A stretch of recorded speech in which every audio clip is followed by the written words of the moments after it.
Ya, Anda menyaksikan kabar petang pemirsa bersama saya Rizky Darmansyah. Sekitar kurang lebih 20 menit lagi kita akan berbuka puasa. Nah, sambil menunggu buka puasa, saya mau ajak Anda berbincang dengan narasumber saya sudah siap ini. Seorang politisi wanita, anggota DPR RI, Komisi 9, dan juga seorang diva yang tidak asing lagi ya. Nah, kita akan berbincang persiapan buka puasanya seperti apa, ada menu-menu favorit apa saja yang sudah disediakan begitu ya. Dan nanti kita akan ngobrol juga aktivitas dari narasumber saya sore hari ini selama bulan Ramadan dan juga di DPR seperti apa. Nah, kita sudah berada di rumahnya Mbak Krisdayanti, sudah kelihatan Mbak Krisdayanti. Assalamualaikum, selamat sore Mbak Kade. Mbak Kade, kita ngobrol boleh ya, saya ganggu ya. Boleh, ini kita boleh. Udah siap-siap ya? Siap-siap untuk... Baik, sehat Mbak? Sehat. Oke, ini di DPR, ya. Penyanyi, diva, masih sempat juga siapin buka puasa untuk keluarga ya? Alhamdulillah, karena nggak ada kebanggaan orang tua yang lebih bermakna selain nemenin anak-anak bisa puasa full. Oke, ini tajilnya nih, ini kayaknya buat anak-anak ya? Ini donat-donatan. Anak-anak harus selalu ada donat. Terus ini favorit kita. Ini kok jamu kayaknya ya? Nah, bukan ya? Ini bubur Madura. Jadi antara bubur sumsum putih, terus ada biji salak ya. Terus ini ada ketan hitam, terus dikasih gula dan juga santan. Terus ini dari saya kecil. Oke, ini apa nih? Berarti resep warisan keluarga lah ya? Ini legasinya Mama nih. Legasi Mama. Ini Kellen udah lihat-lihat kayaknya udah nggak sabar buka puasa Kellen ya? Kalau Kellen itu selalu gitu, pokoknya harus selalu ada yang manis-manis, terus ya udah deh makan-makan. Yang jadi menu favorit apa sih Mbak Kade? Ini kan di meja udah ada juga nih ya? Selalunya kita setelah tajil biasanya makan sedikit, terus kita sholat maghrib ya, jadi batalin. Terus, nah itu ada gorengan kayaknya ini apa ya? Makanan wajib semua umat kayaknya ya? Ini makanan wajib. Tapi kan kalau misalkan kita bikin sendiri di rumah, jelasnya lebih sehat kan, lebih enak. Oh, ini bikin sendiri? Ya, ini bikin sendiri ya? Dibikin oleh mbak-mbak. Oke. Tapi kelihatannya nggak kalah menarik sama yang dijual-jual ya? Iya betul. Dan ini biasanya anak-anak maunya finger food, biasanya mau yang nugget atau burger gitu ya. Terus kalau ini favorit kita juga nih. Oh, bakso itu Mbak ya? Ini bakso karena kan kuah-kuah biasanya habis sholat gitu, terus kepingin kuah-kuah panas. Terus ini ada bakso gorengnya juga, ini ada sambelnya. Terus juga ada yang mau makan nasi. Kita biasanya selalu ada nasi kebuli atau nasi biryani. Tapi biasanya kalau suami saya ada pesennya yang kambing. Tapi karena anak-anak suka cerewet baunya, nggak mau yang terlalu menyengat, jadi kita pilih ayam aja. Ayam, iya. Bang Ade, selama bulan puasa, bulan Ramadan biasanya menghabiskan waktu, menunggu waktu berbuka apa sih Mbak? Ini kalau aku lihat, ini ada yang lagi main piano juga nih, si Amora nih. Salah satu yang dilakukan untuk menunggu waktu berbuka ya? Betul, salah satu kegiatannya Amora memang dalam 1 minggu itu adalah 2 kali dia piano. Satu virtual, satu fisik gitu. Dan memang saya berharap sekali anak-anak ini bisa sedikit banyak tahu tentang komposisi musik setelah mereka tahu tentang punya gestur body language. Setelah itu saya lesin mereka piano dari umur 4 sampai sekarang. Jadi supaya mereka punya karakter yang lebih deep gitu ya, walaupun nanti masalah peta musiknya entah di musik atau enggak, yang penting mereka tahu musik. Gitu. Ngabuburit tapi sekaligus juga belajar musik nih biar bisa mengikuti jejak mamahnya ya. Kellen ini baru 8 tahun pemirsa, tapi juga dia sudah puasa full pemirsa, anaknya Mbak Kade. Iya, ini tahun-tahun gimana? Mesti gimana Mbak Kade meyakinkan anak-anak, mengajarkan tentang berpuasa sehingga ini bisa mampu berpuasa di usia 8 tahun? Ya, alhamdulillah mungkin challenge ya.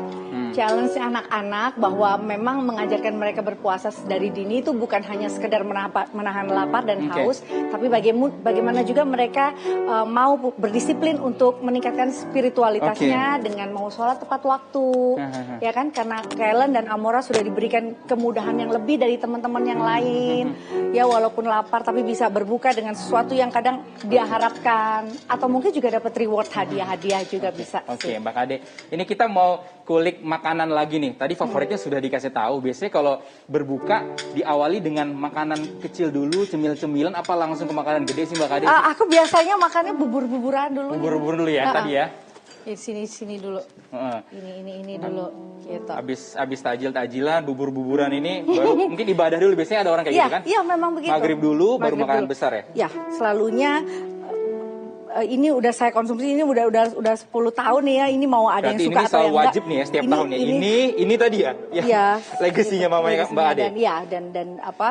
Kurma biasanya gitu tergantung. Dan biasanya alhamdulillah ya kadang hantaran selalu ada. Jadi kita makan kadang nggak berlebihan sekali, tapi ya cukup. Yang penting nggak juga jadi hilang momen Ramadannya kan. Oke. Mbak Ade, mungkin kita berbicara mengenai makna bulan puasa, bulan Ramadan ini tahun kedua Indonesia kita sama-sama berada di tengah pandemi COVID-19. Kizayanti, bagaimana memaknai momen ini? Ya, sebetulnya untuk saya pribadi, saya bersyukur bahwa kita adalah masuk ke generasi pandemi ya.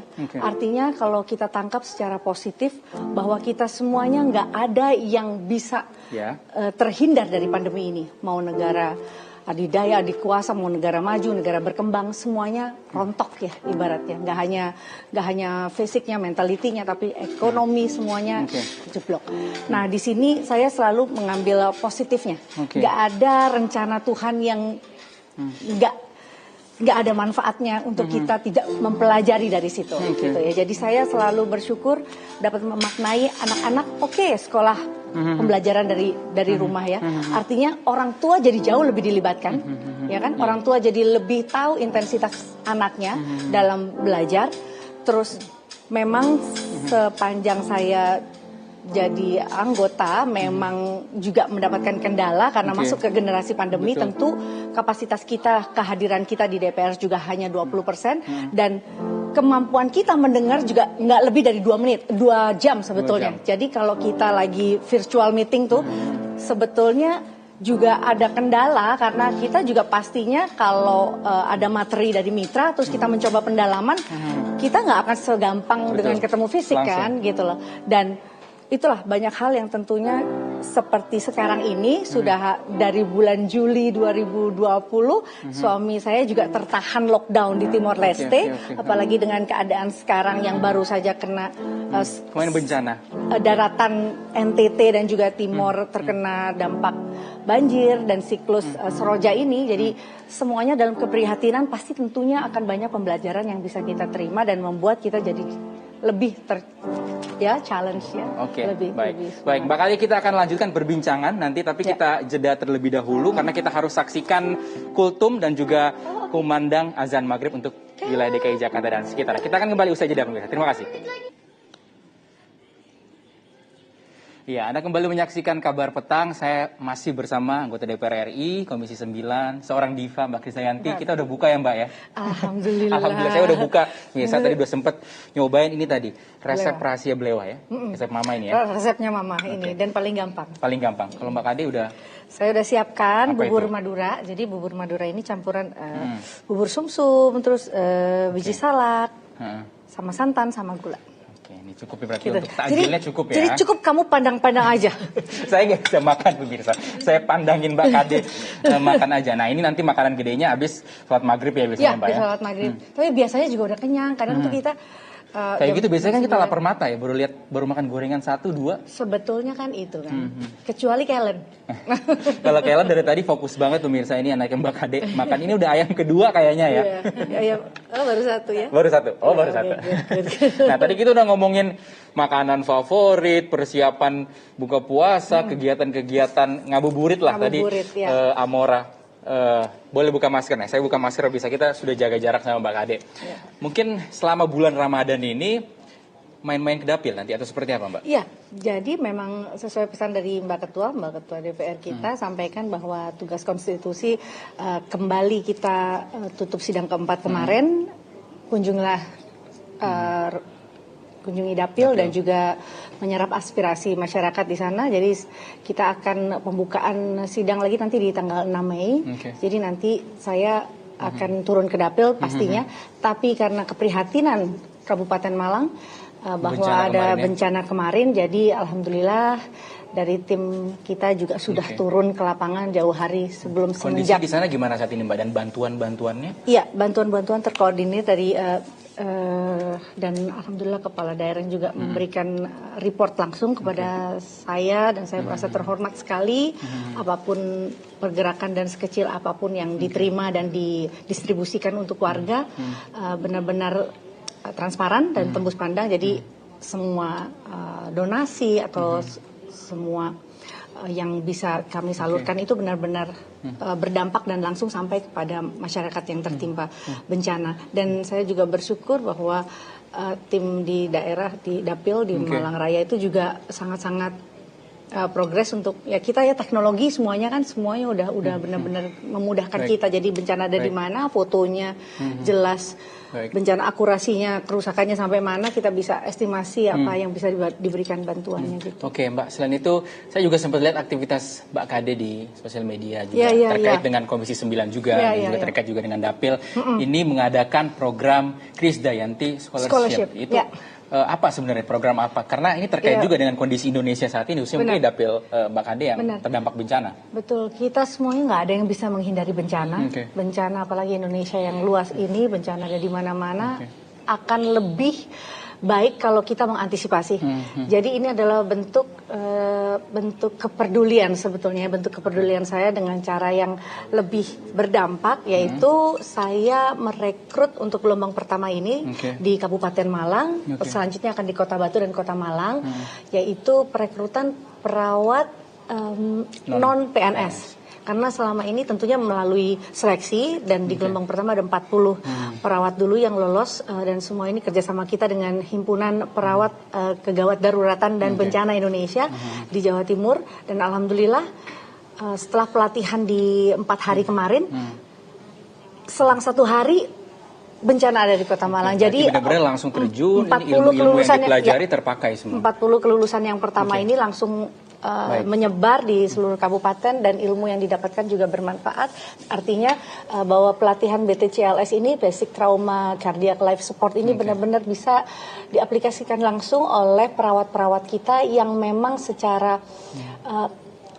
skillnya memang harus mendapatkan sertifikasi supaya mereka bisa lebih bermanfaat. Baik, Mbak Ade, ini terakhir mungkin boleh masyarakat penonton diberi semangat dengan lantunan lagu dari Mbak Krisdayanti, mungkin ditambah oleh Amora ataupun Kelan mau bantu, boleh? Wah, oke, Amora. You're singing with Mami? Oke. Mau nyanyi?